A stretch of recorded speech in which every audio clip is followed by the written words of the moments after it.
The Alto Knights features Robert De Niro in both of the main character roles, which I don't think is necessarily a strength of the film. It's really just a technical feature that they added in for marketing purposes. But even that didn't help it because it made less than $10 million at the box office. Anyway, that's not the point. So basically, it follows these two were really good friends that opened this club and started this mafia, basically. It's a high-class club. And one of the brothers ends up leaving to Italy to avoid charges. So the other friend takes upon this club, right? He comes back and he wants his role back after being gone for like 15 years. But then he's like, nah. But then eventually he's like, he's just trying to get out of it, right? Just trying to have a regular life, which you know he can't do because of his erratic brother. And now that sounds really interesting, right? It does sound really cool. And I think there is a lot of things about this movie that are really cool. But here's the thing. In all other, like, Italian mafia crime films, they always have the luxury of time. Most of them are upwards of 2.5 hours to 3 hours, right? This movie is less than 2 hours when you take out credits. So they don't have the luxury of time that most other movies like this do. I seriously don't know why they tried to tackle a concept like this, a movie like this, and do everything like those other movies, all the tropes and everything down to the very last detail. But the one thing they don't do to follow the blueprint of all those other films is time. This movie's less than 2 hours long when you take out credits. So, where most movies would like this would take time to establish its characters, establish what's going on, establish their friendship, like back when they were kids or when they were growing up and all that. Like start at the beginning and show the story of them aging and the plot developing and all that. Kind of like in Goodfellas and stuff like that, and Scarface. No, this movie starts in the middle of it and just does a huge exposition dump that's like 10 minutes long. And that's all we get. It's like some history documentary or something. That's how it's treated, basically. Because we actually start off with something that's pretty interesting, right? He's about to go into his hotel or apartment and everything, and then he gets shot, and he survives, right? A fatal assassination attempt.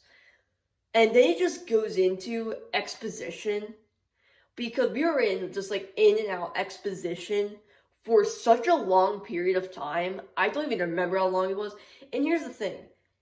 The exposition is not done in an interesting way. Okay? Like, this movie should have been another hour and a half longer. An hour longer at least to get everything this movie wanted to get across without having to be this uninteresting, just showing an image on screen type exposition. But other than that, the movie ends up getting started at a certain point. And it's actually really interesting. I think I can pinpoint that when the two brothers, well, I keep on confused saying they're brothers, but they're just really good friends that end up starting a business. I don't know why I keep on calling them brothers, but so both of Robert De Niro's characters, I don't know why they didn't just bring in Joe Pesci or someone like that, just an example, because Robert De Niro in both roles, yeah, he's good, but you don't feel like there's a reason for him to be in both roles, other than it's just a technical thing that they could show off for the marketing. So yeah, anyways, but you can't tell they have very different personalities, even though they don't interact very much, which is like, that's why you think you want to have him playing both the roles, because you want them to be in the same room together, be like, oh yeah, we can put two actors in this, we can put the same actor in two roles in the same room, isn't that awesome, right? But here's the thing, they barely interact in this movie, other than like a few scenes that, like, barely for a few minutes, right? Most of the movie, they're apart, right? So it just isn't very impressive when they're not together very often. But, I mean, it's a pretty cool effect, it's a pretty cool idea. It's just the execution wasn't done in a way that it shows off that strength. Anyway, so I think the movie really kicks into high gear when, they're both going on trial in front of all these senators being questioned. And, because originally, the brother, the one with the glasses in the trailer, he basically, had this girlfriend, okay? And the girlfriend caught him stealing money from her kind of club place, restaurant, whatever you want to call it, her bar. And after that, went into this lawsuit. And she brought up his brother. Or not his brother, his friend. Why do I keep on saying their brothers? He brought up his really good friend, okay?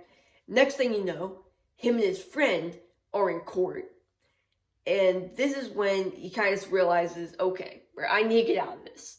So then at the very end of the film, he sets, okay, this is probably like something that I think was done really well. And I think it brought up an entire like half star for me just because I thought how well it was executed.